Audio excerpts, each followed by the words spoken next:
What's going on, family? It's your boy, Ian Christie, And your main man, Kenyon Harris. here again. And today, family, we're going to talk about Father's Day.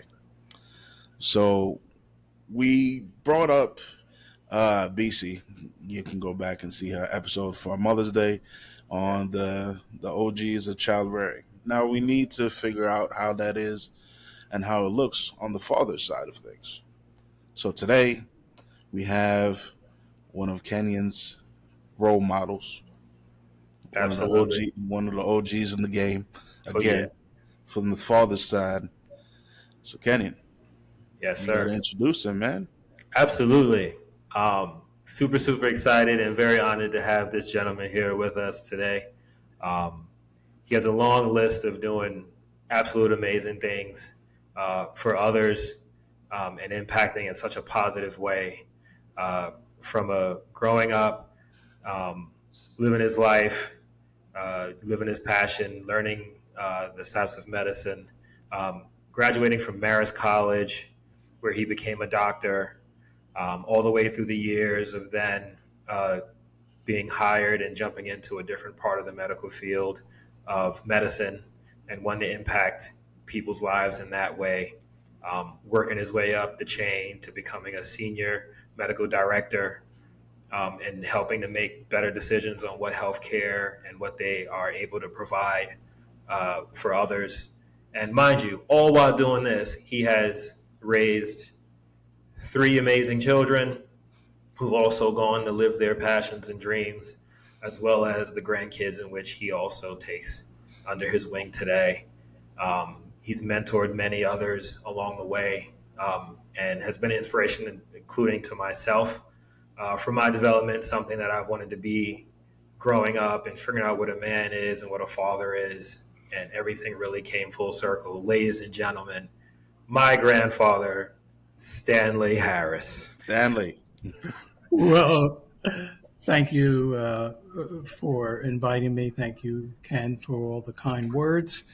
Indeed, it's been a joy being able to spend many years watching you grow into the man you are. And so very proud of you.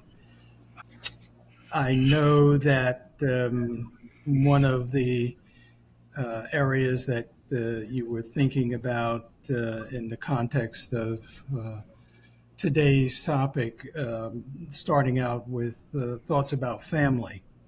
And I think by now everyone knows that the way families were defined back in the 60s and 70s perhaps has evolved into many dimensions since then.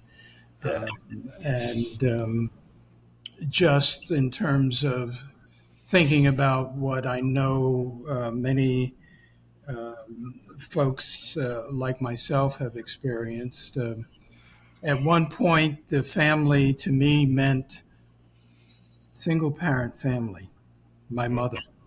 And for the first 13 years of my life, it was a single parent family.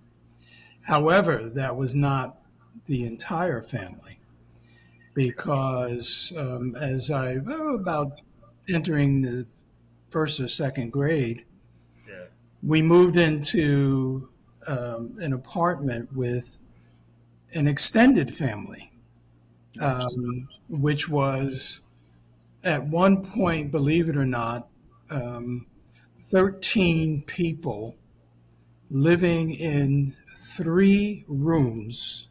Wow. One of which was a kitchen and only cold water. Oh. And no toilet. Wow. Okay. What? And on a second floor apartment. And the only toilet was simply a toilet on the third floor that we shared with the family that lived on the third floor. And so I'm not talking about a tub or a shower or anything else. It was just a toilet. But be that as it may, all of the members of that extended family were and still do think of each other more like brothers and sisters than cousins. Mm. And at one point, there were three generations living in that three-room apartment. Okay. Wow. My vision of family certainly has evolved from a place that not everyone experiences, but that many have experienced, and that we unfortunately see continuing into today, where there are people living in even more challenging circumstances than that. Yeah. And so we know that the definition of a family has moved from mother, father, children, to all other um, interactions and arrangements from uh, grandmother to children to aunts and uncles and to looking at um, the combinations of parents that you now see. I recently read that in 2021, Yeah. there was something like 700,000 same sex parents, okay, and marriages, not just parents, Mm. marriages. Wow. And so when you think about family, you have that, you have blended families, meaning the parents of the family may have come together with two separate families that they had before coming together. True. There are all sorts of permutations and visions of what a family means. Those who have participated in sports Yeah. have often heard uh, uh, folks saying, "Yes, we're like a family. We're like a family." Okay. Mhm. Yeah. Um, uh, as one who has played sports, my experience was yes, when you're on the field, you're looking out for each other. When you're off the field, not necessarily the same. Mm. In a real family, um, your responsibility extends beyond being executing your assignments, etc., Mhm. and having a 24/7 commitment and responsibility to the members of the family, regardless of how you define it. Okay. And so that the same, I think, applies to the work environment. It's great if you have a work culture that says, "Oh, we are like a family here." Okay, Yeah. and indeed, there are um, certainly organizations that feel when one of their employees are in trouble that they are there to try and help in every way they can. Yeah. But the same story goes that um, stop and think about the number of times that you've been invited to a fellow employee or colleague's house Yeah. or to be involved in more personalized interactions with them. So when you think of family and when you hear people use the term um, within a different context than those living in a particular household, we have to think about what it is that you experience as a family, and the fact that often a family may be defined with greater, closer relationships between extended members Mhm. than within the folks who are in your household. So Yeah. we have many ways in which you can define a family in today's world. I think all of them are valid if you are able to um, clarify what that means to you in Yeah, that family context. Okay. I agree. I Yeah. really agree with that. I mean, Hmm. listen, there are some people who grow up and when they don't feel that exact support in their own biological family, some find it in friends. And Yep. again, adopt that in the friend's family and consider them to be truly family. You know, Exactly. so Family is definitely thicker than blood, man. There's anyone that you meet today can be your family tomorrow. Like it's yeah, you guys can have so many things in common, so many things that you're willing to help each other with. As long as you have that person that's ready and willing to always be there for you, they're family. Exactly. And in fact, I think probably many of us have had opportunities or situations where you felt more comfortable relating to someone outside of your immediate family Yep. yeah, because of the bond and the trust that you may have developed with the individual. So, indeed, when we think of family, there are a multitude of ways in which that is experienced by each individual. definitely. Yeah. Yeah. Well, Yeah. interesting. So speaking of that, right? So given that you grew up with a essentially mom, not really a dad figure. At some point in your life, did you end up having a father figure come to play? Yes, because as I said initially, it was a one parent family or a single parent family until we moved in with my extended family. But it wasn't until um, I was 13 before there was a male figure in my household. Yeah, And that, that was because my mother remarried, okay, and my stepfather um, then was able to move my mother and my brother and myself into a home. And for the first time in my life, I yeah, had my own bed at man, 13, that's entering high amazing. school. Entering high school. Okay. Mm.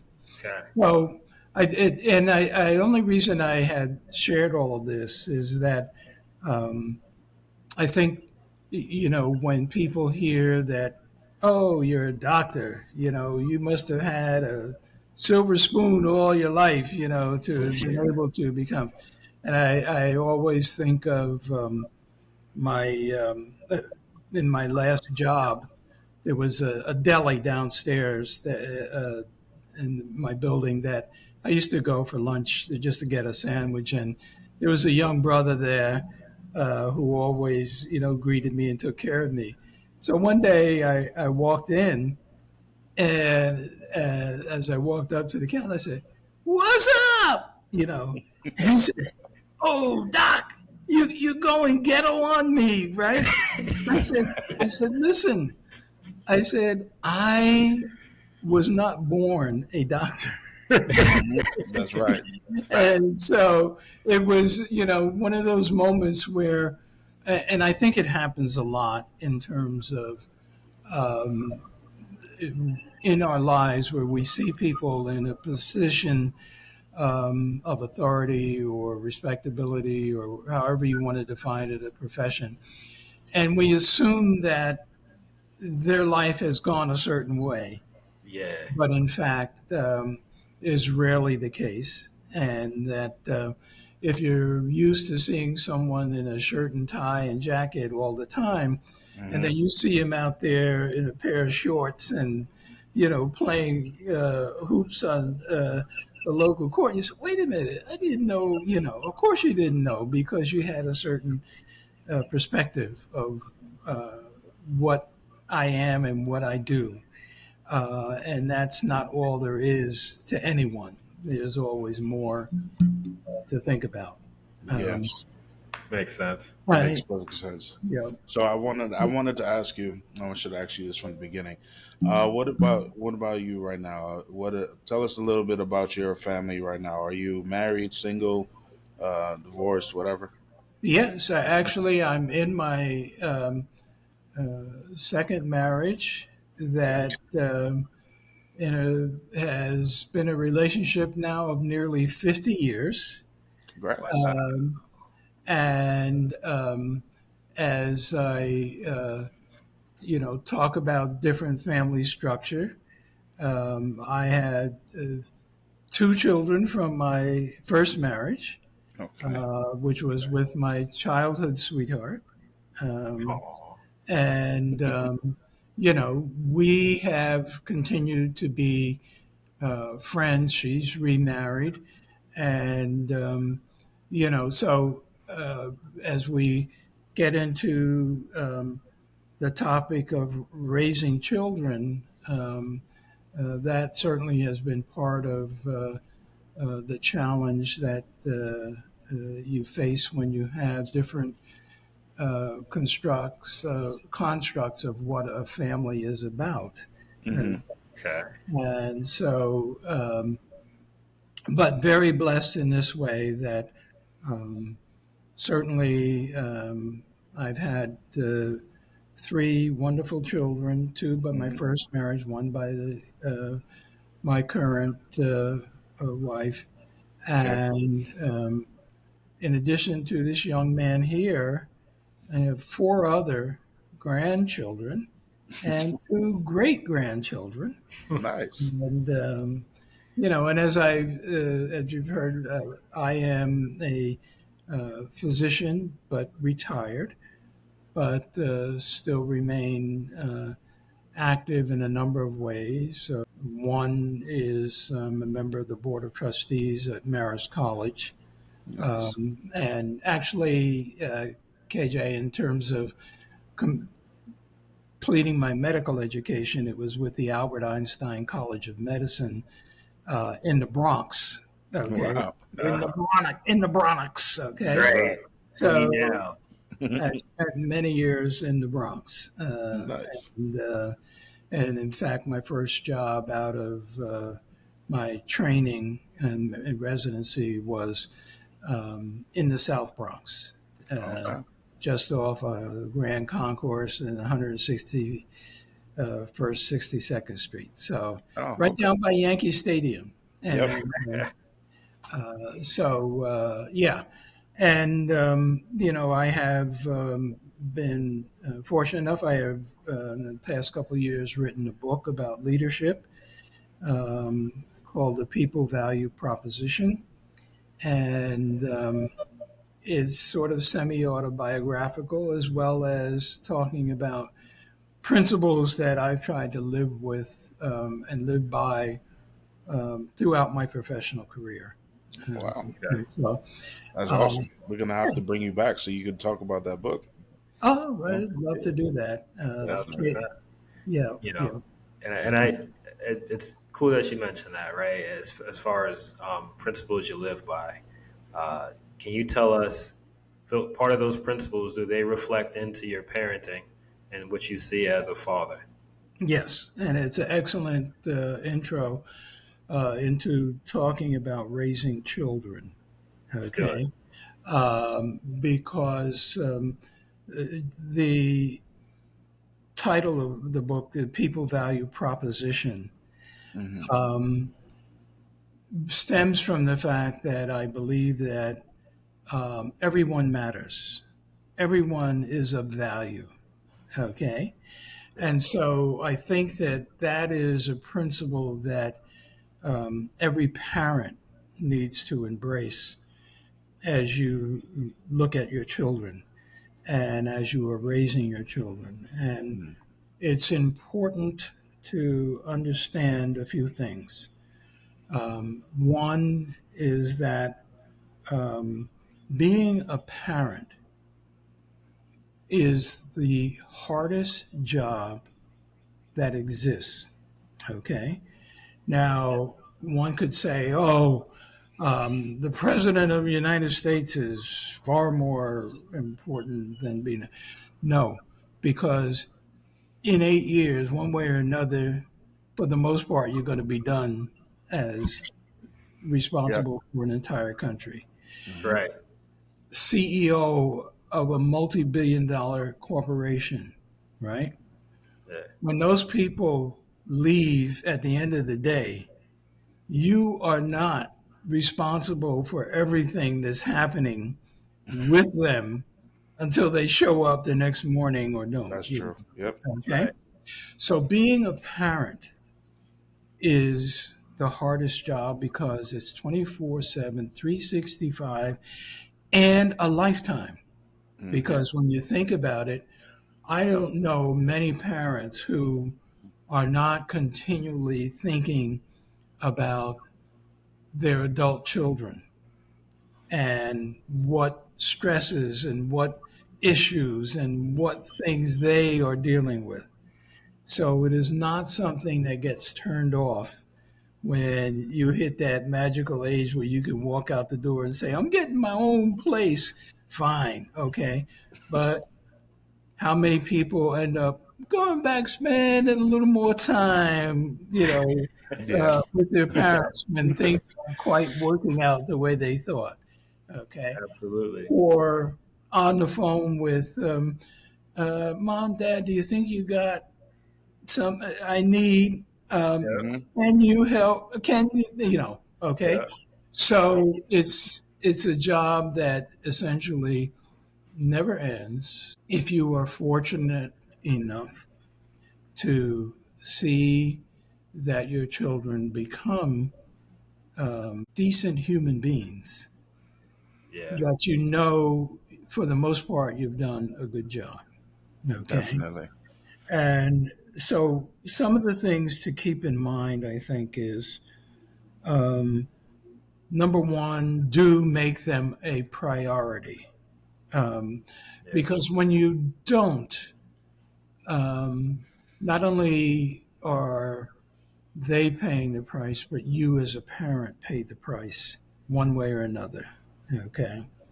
So you make them a priority. And also keep in mind that if you have more than one child, you cannot think that the way you were raising one child and the way that child acted and the things that that child enjoyed or wanted to do are the same things that all the others that follow. Every child in a family has a different perspective on where they fit in the family, a different perspective on what it is they like and dislike, Hmm. and a different perspective on how they are uh, treated or not treated. Um, Hmm. so if you are a parent, you have to keep those things in mind, and that it is not something where you can say, I don't know why you're not like your brother or sister in terms of this, that, or the other. Yeah. Hmm. Okay. You have to take the time to find out what it is that this individual is feeling, experiencing, and wanting. Yeah. And That's I right. think probably as a pediatrician, by the way, is my background in terms of training in medicine, but spent many years in medical management. But one of the things that you always have conversations with parents about when they bring their children in, and is to tell the parent that um, don't be afraid to ask the questions that are related to things that are troubling you as the parent that relate to your children.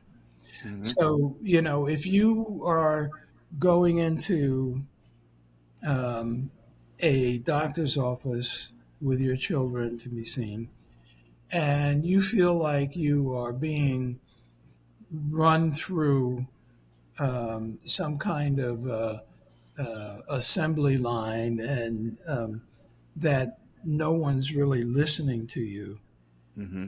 um, there is a good reason to look for another doctor. Okay. Absolutely. Absolutely. And because um, we have to think about what are the uh, developmental and behavioral changes that your children go through Mm-hmm. from one stage to the other.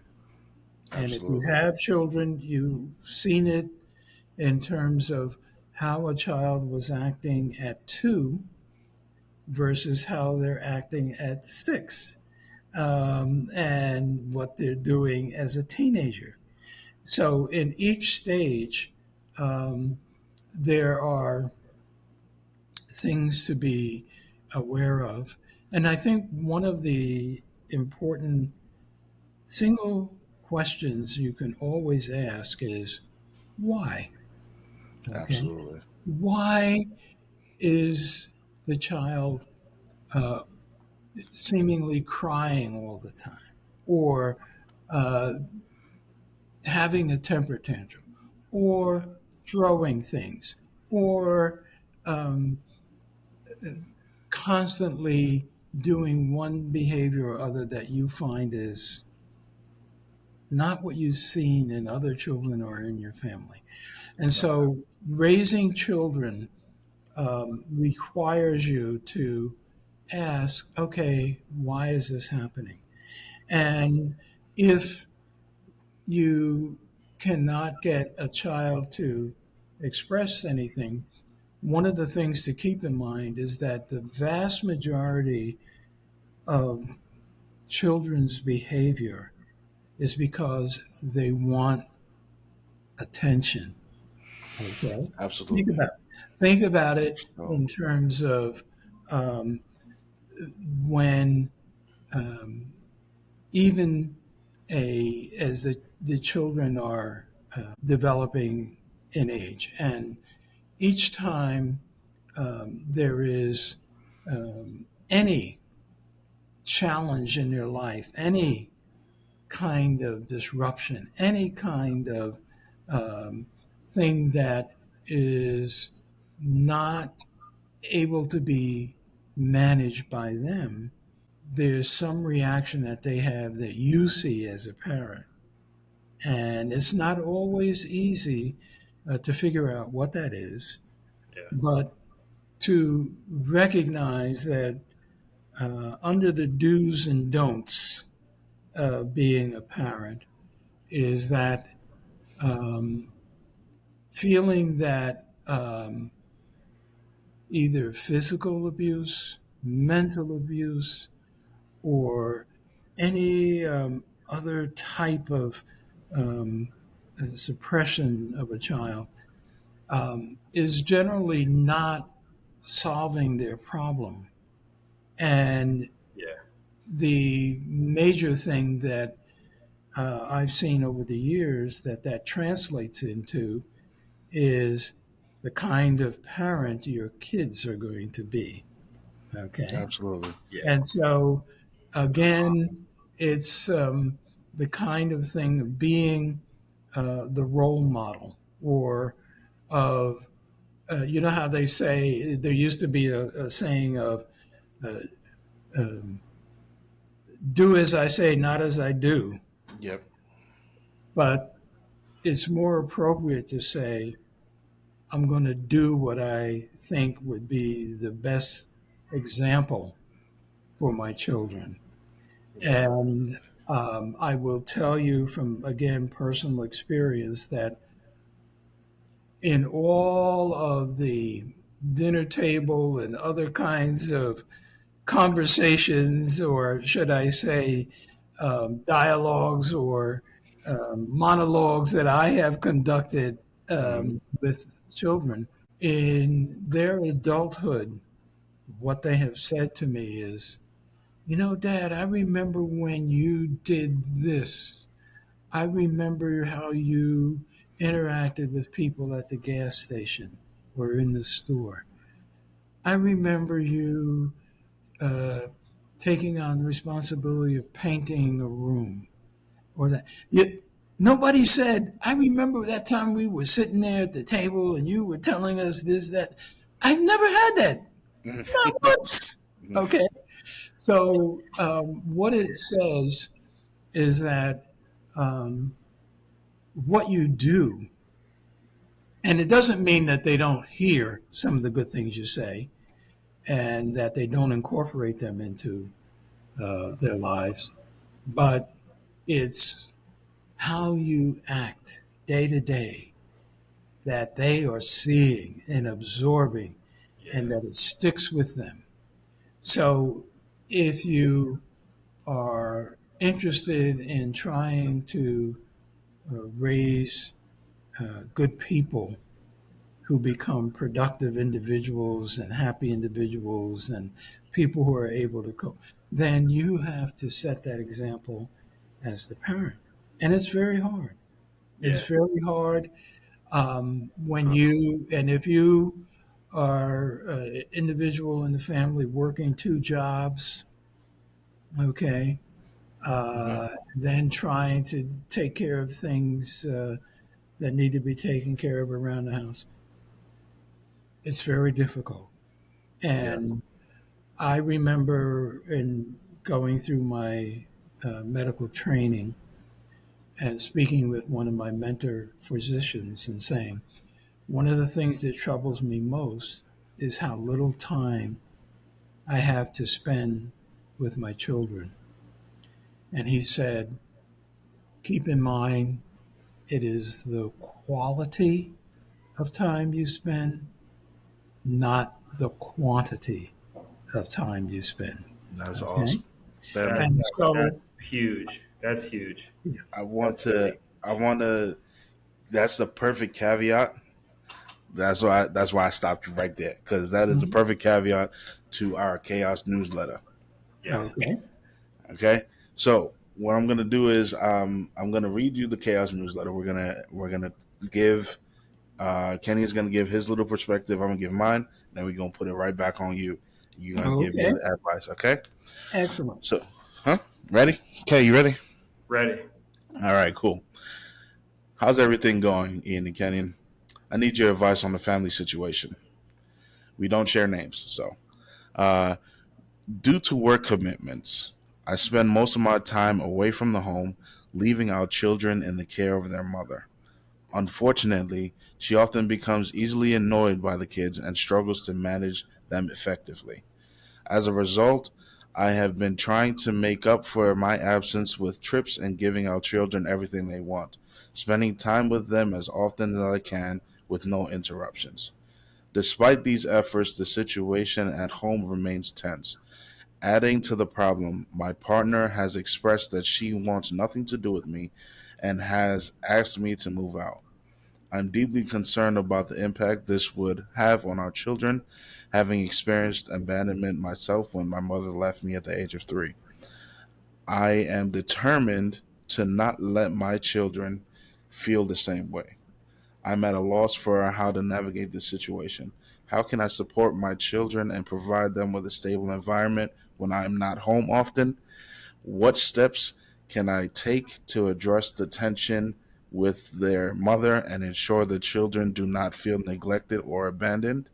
Additionally, how can I balance being a supportive father without overindulging them? Thank you for your time and reading this letter. Any advice you provide is appreciated. Okay. Okay. All right. Alright. So I guess I'll go first. Yes, sir. Um, as someone who's kind of gone through a little bit of that and what you're talking about, but I think my first thing that I have done is I like to be very transparent with my kids. So like I'll start there, right? Is sit them down and have a real conversation of what's really going on with you and the mom, right, and their mother. And, not to say go out and start bashing on everything they're not doing, but to have a honest conversation to say, hey, listen, you know, first and foremost, I want you to understand why I am not as present, because I am working and to provide. And you give them the breakdown. Like I've sat with my daughter and I gave her the breakdown of all the bills that I have to have money for to make sure we can enjoy these things and live and have a roof over our head. So, so she really gets it, understands how the world works as a parent. So I would start there first, and then I would touch on, okay, listen, this is our relationship right now as it stands. I know it is difficult in the regards of how mom is. She's doing the very best she can, and she needs help. And I like to phrase it as, it's a help situation where, you don't see it as, sort of gives them the opportunity to kind of step up as well, right? Like Mhm. we're a family and it's a unit. So if that's the case, I want them to shift their dynamic into seeing it as more of, okay, you know what, we need to be more helpful or understand, like, all right, maybe we're not listening as much as we could, and start to take things into account where we say, okay, all right, hey mom, let's can I help you with this, or hey mom, can you help me with that, and I'd like to start there to start to shift their mindset. um, and then, as far as time wise, as a parent, I got to look at my own self too. How much can I take away to where I can actually be there more? Do I need to change shifts? Do I need to change jobs? Do I need to do something that allows me to do it and still be able to provide? Should be my next thought as a parent.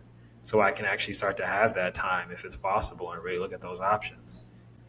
If you have to be away, you have to be away, right? But at the same time, keep in mind that there's always a way to be able to do better, right? And maybe if you got to take a certificate class, maybe go back to school. So you have to take the time out anyways. But you want your overall goal should be to be able to get back to being that parent, that impactful parent. Okay. So that's me. Awesome. What about you, Ian? What we got? Um, First of all, I do want to ask a quick question to you. The way that you were giving your perspective sounded like a child that you can communicate with. What if the child is younger and does not really understand? Because I know a lot of parents out there. One, they don't feel like the children need to worry about the finances, which is kind of what we'll get comments that say, "Oh, why is he Yeah, sharing finances with the kids and whatever." yeah, Um, and two, from the standpoint that they don't understand. Like I know kids, well, with my kids at least. yeah, I have a 14-year old. She turned 14 the other day, but yeah, um, before that, and with the reputation that she has built up with me and my wife, kids don't really, and with my nieces and nephew, kids don't really care about the money. They just know what they want, and like sometimes they're like, "Mommy, you got all the money in the world. Why can't I get this $300 thing?" They don't understand. Like I just paid rent yesterday. You can't get that. So, yeah. what answer that in that aspect? Kids that Well, don't understand or care. and sorry. So with that said, right, and I like that, right? Because if it's me approaching that situation, then I'm still going to do it, right? Hmm. But I know I'm be very transparent. I'd rather just be transparent. This is how much I make, whether week or 2 weeks. I just paid rent. This is how much I got left. You want 300? That means we're not doing or going anywhere else. So no, that's the reason why. Okay. And you ain't got it in that. That's it. But I gave you a true, genuine answer. You truly understand that, or at least I truly told you this is why you can't have it, right? I just don't believe in not giving the why. Okay. However you take it is going to be on you. I like to believe that it'll translate later down the line as you get older and really get to understand it. But I'd Hmm. rather take the time out to build that understanding early on. So with the hopes that it will click, or it will click, but how soon it is will be up to you in life and how that goes. But as far as I'm concerned, you're still going to get the absolute truth. right? And I'm gonna go through that way. Now, as far as let's say a younger child who doesn't know and doesn't understand, who let's say 2 year old, 3 year old, somewhere in that range there, um, that's a whole different situation, right? It becomes a conversation. I think more to like kind of like my grandfather said. It's the quality time that you're spending, not so much the quantity, Yeah. right? And I think taking those moments to have big impactful moments where you can take them out, or small impact moments where you're just going, let's say, to a park or a new park you've never been to, and in that time, really have conversations, right? Fit conversations in. You have fun, but fit conversations in, real ones like, hey, this was great. Let's see, we could do some more, but understand, hey, I'm not going to be able to be here X, Y, and Z, or I'm not going to be present X, Y, and Z. Let them know ahead of time so they can expect that you're not going to be there. You give them the why on why you're not going to be there, but you love them to death. I cannot wait. And these moments, I want you to know, I cherish them like the world. The world means so much to me to have you, right? And you just keep moving from there, and granted there could be another thing out there that you can do, but just from my own perspective and what I find, that clicked in my head when I finally became a father, Hmm. that things that I didn't understand what my parents were trying to tell me I do when I became a parent. I think, at least in my opinion, I would have probably had a better understanding of them if there were more transparency when I was looking for it. Okay. you know so Understood. All right. Cool. Right. Go ahead, yeah. Stanley. I think excellent observations and comments. And I think that reflecting on the uh, questions that came um, in terms of how you approach the issue of working, separation, etc., has to do with, as Kenyon had pointed out, taking whatever moments you have to reassure the child that you have unrestricted love for them, Hmm. that they are truly important to you, and that you are always going to do whatever it is that you can uh, to help them be happy, healthy, and have a relatively good life as it is defined. Yeah. Part of that relates to, and I think the notion of what you were saying about um, defining or describing the fact that I'm working long hours or I'm Hmm. working two jobs, etc., and it is just not possible for me to be with you all the time. But Yeah. when I am with you, um, I am going to be with you, not watching the game, but with you. Hmm. Okay. Yeah. Um, and along with that um, comes the idea of we always have to provide boundaries for your children.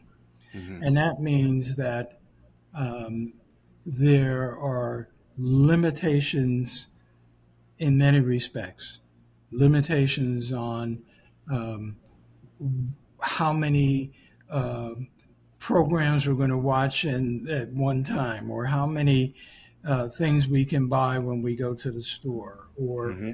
um, the fact that if we take a trip for fun, that it can't be every weekend. Hmm. That that, and so those in a respect are setting boundaries. Yeah. Those are defining what the realities are, and it has to be related to the things that the child is interested in or aware of, at that point in their development and their life. Yeah. So generally, the 6 year old is not going to be very sensitive to what it means to be paying the rent.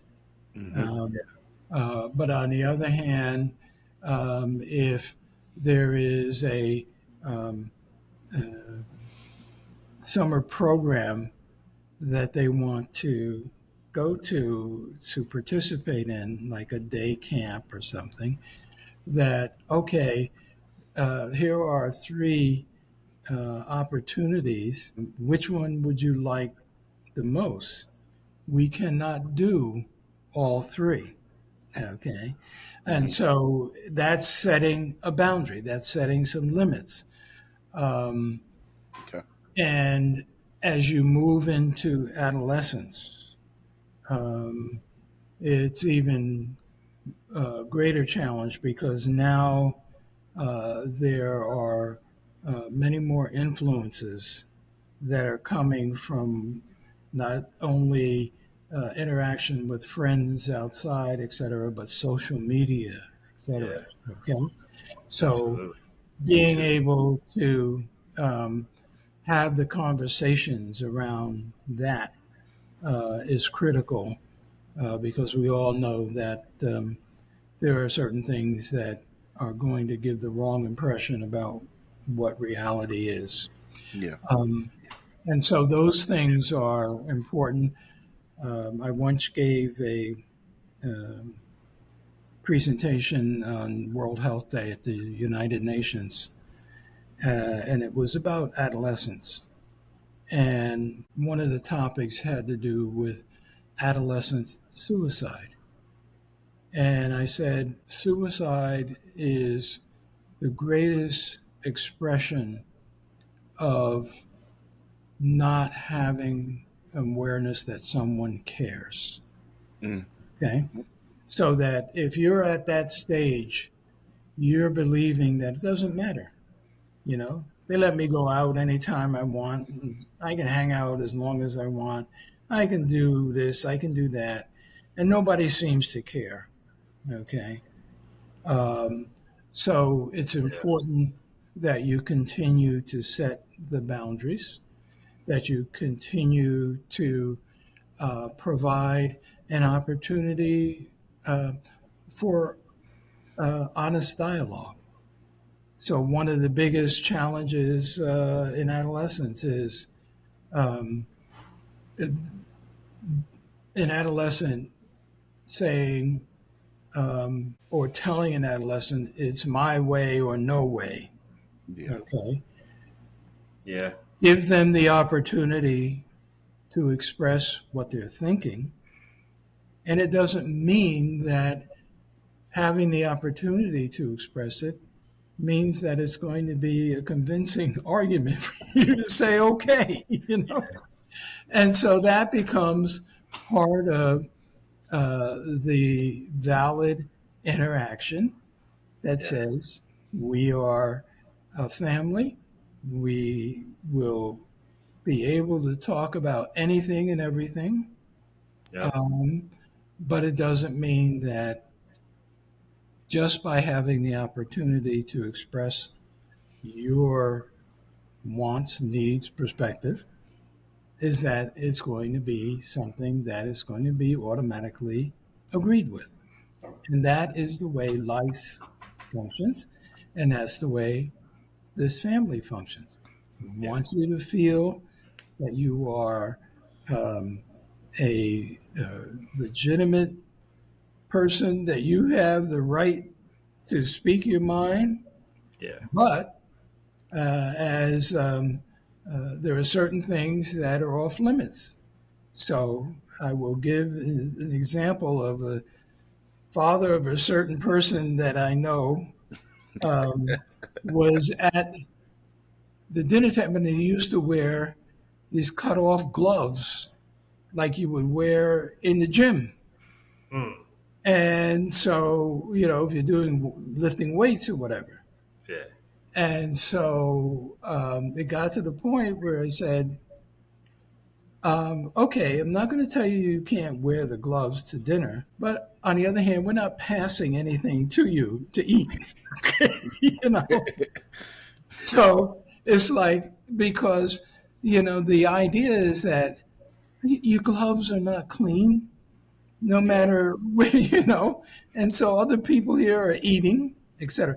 So it's a matter of saying, I'm not telling you you can't wear the gloves, you just can't wear them to dinner. Okay. And Yep. so it's that kind of thing that I think is helpful.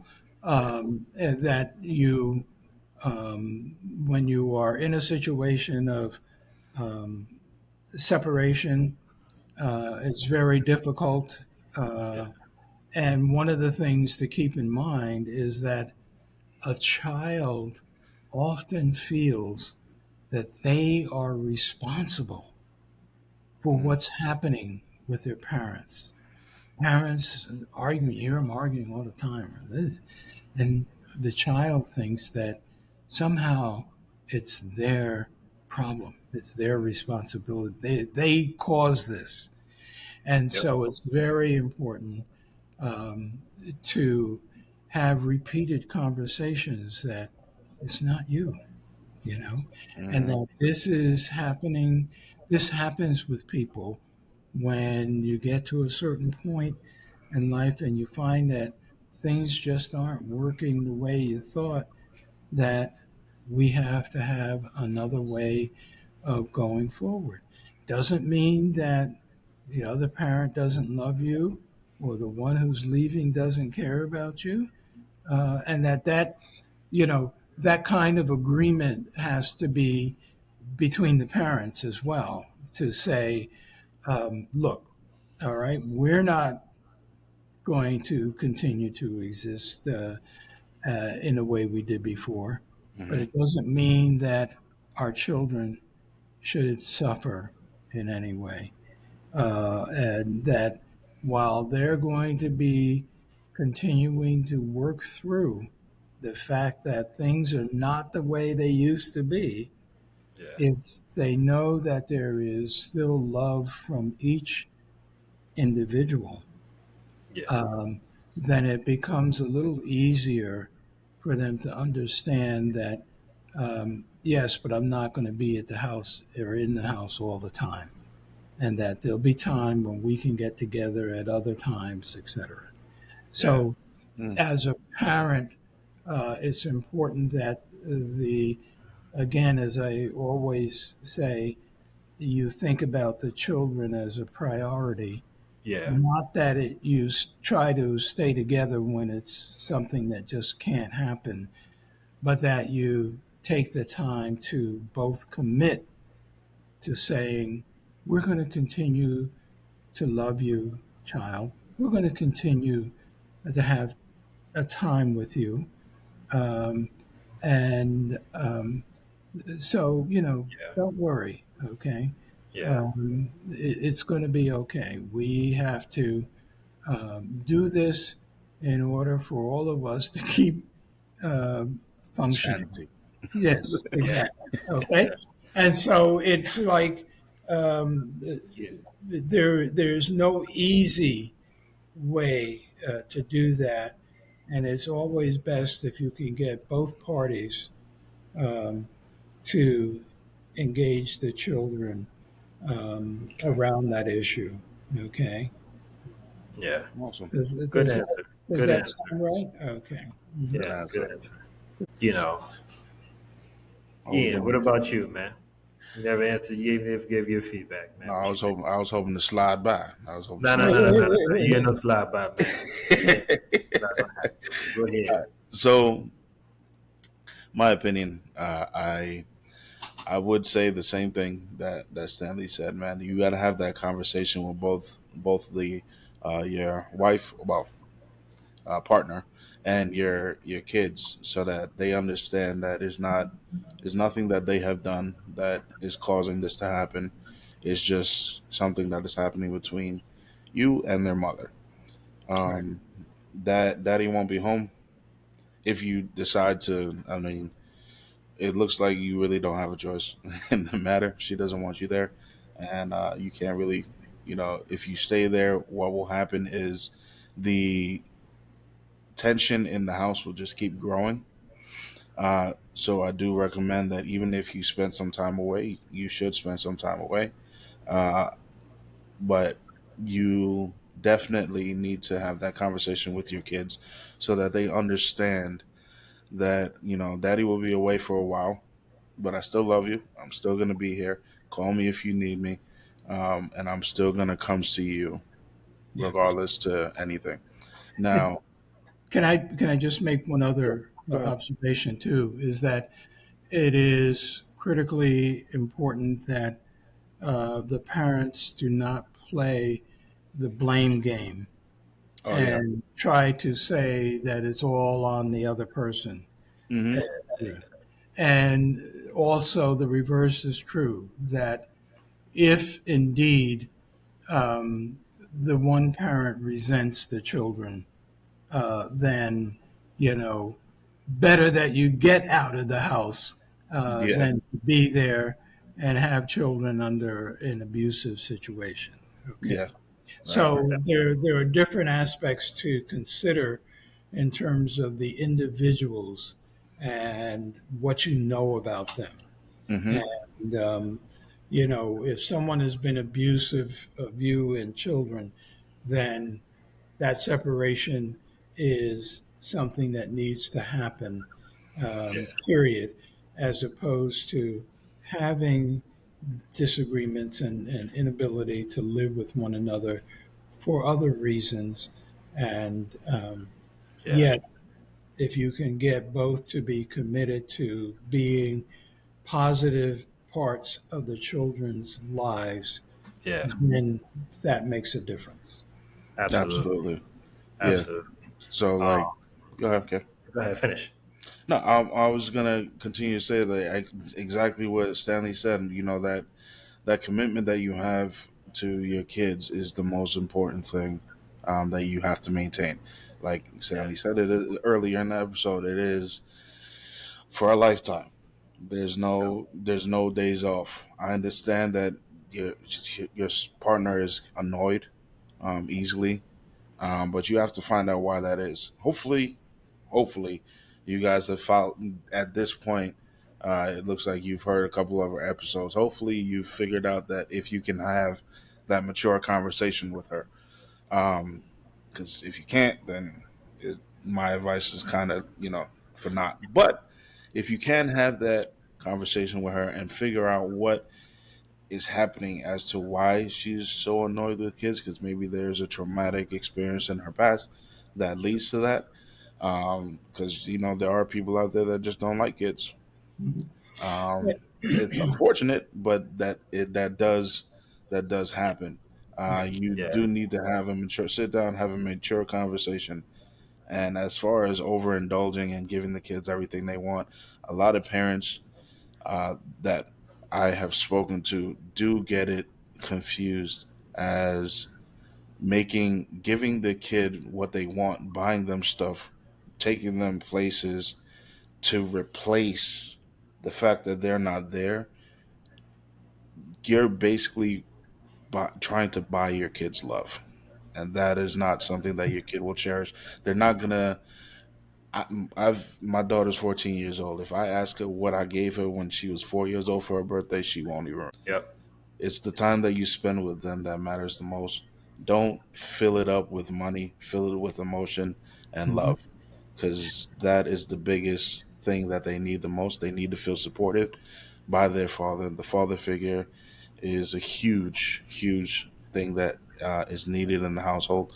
I'm pretty sure we're going to get comments of people that disagree, but statistics do show that your father figure is really relatively needed in the household. It may not be the biological father, but someone that can be the essence, I guess would be a good word, or the I don't know, the symbol of what a father is in that household is Yeah. definitely needed.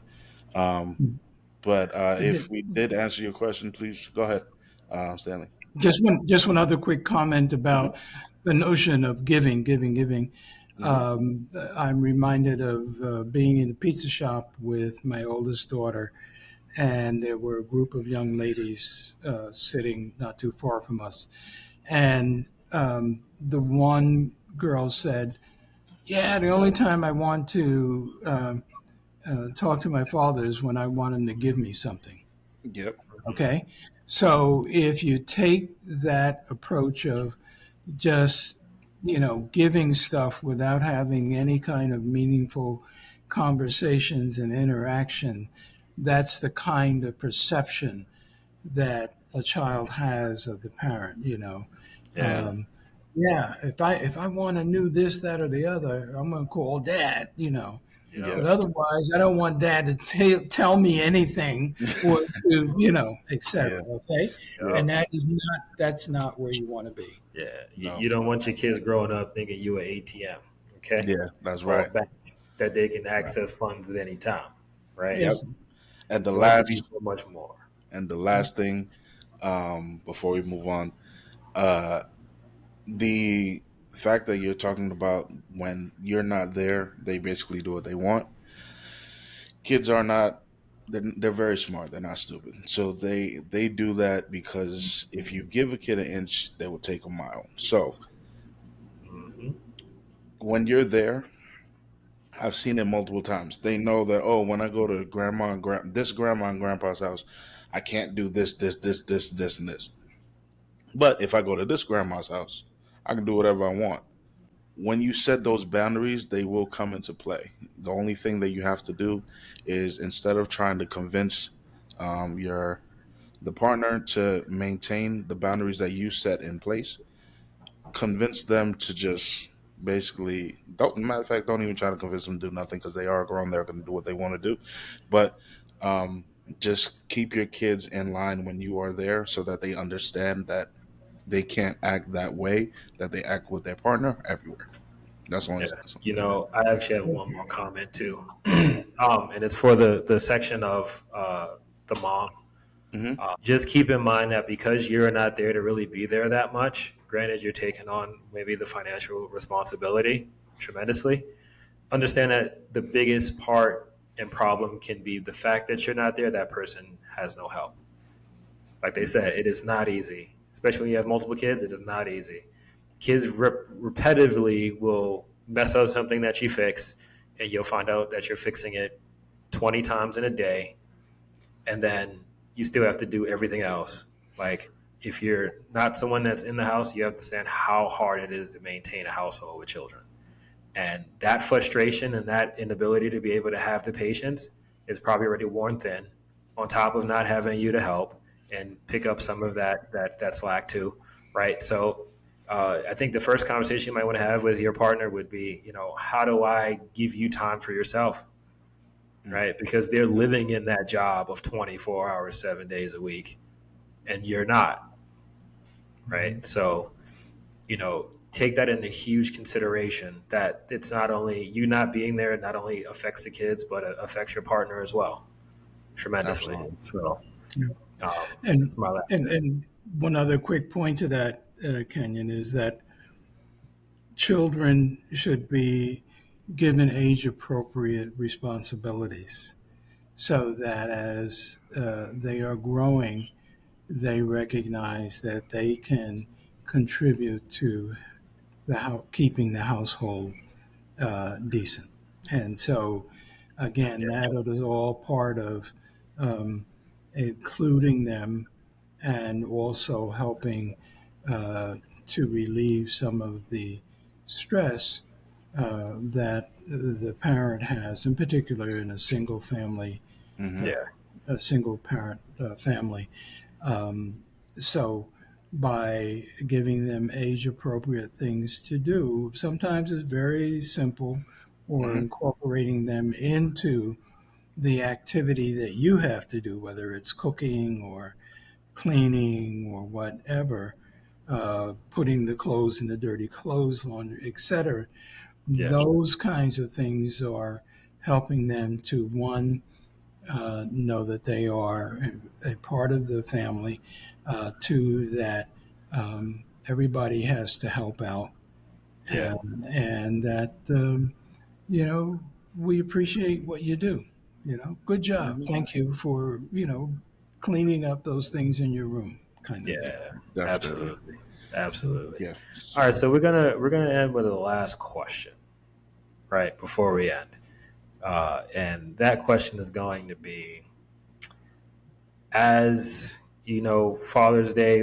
They have a celebration for Father's Day once a year, um, and on Father's Day, I guess we can all go around and give our thoughts as far as you know the meaning of Father's Day and kind of how we, I guess, celebrate it if we do.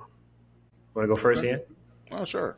Um, I don't really I don't necessarily celebrate Father's Day, honestly. Okay.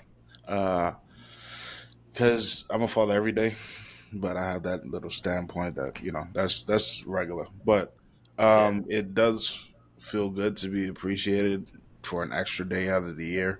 But my appreciation for my kids is an ongoing thing anyway. So I don't really. It's not something that I look forward to. It's just my wife and I. Our income is together. We have 5 different accounts, but we'll get on that for another episode. Yeah. But our income is basically together for the most part. So essentially, her buying me a gift is like basically me buying myself a gift.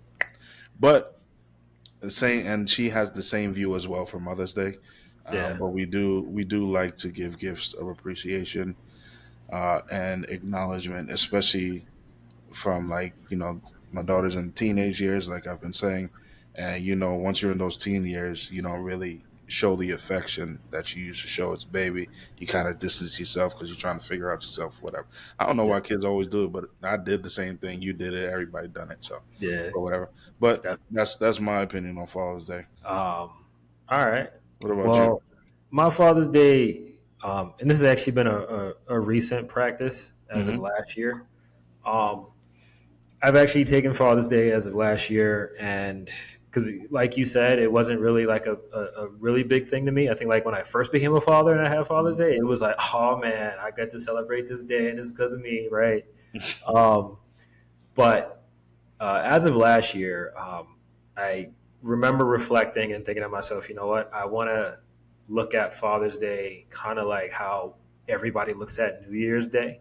Mm-hmm. Take a time out to reflect what a year has been to be a father and what I've done Mm-hmm. for my kids, and then um, just kind of take a moment to just appreciate kind of what set me on my path to want to be the type of father that I want to be.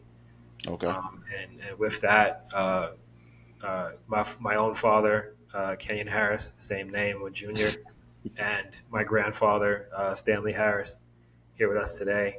I take a time out in that point to be grateful and thank to have both of you as role models, because I know there are people who I know personally who didn't have fathers to even have to be a role model for. Mm-hmm. Um, Mm-hmm. and so I completely thank myself for that. And thank you guys for being outstanding men and doing what you did on a daily basis to want me to even strive to have it.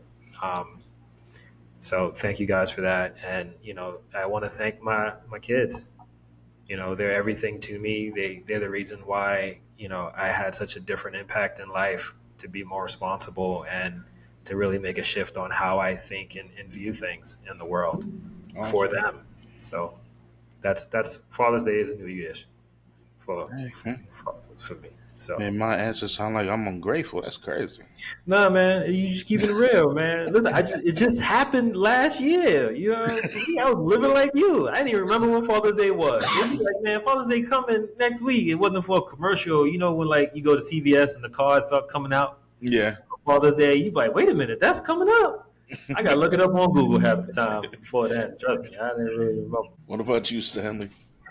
Well, I take a bit from both of you because, and I tell my wife all the time that I've sort of gotten to the point where we have been so commercialized about every holiday Yeah.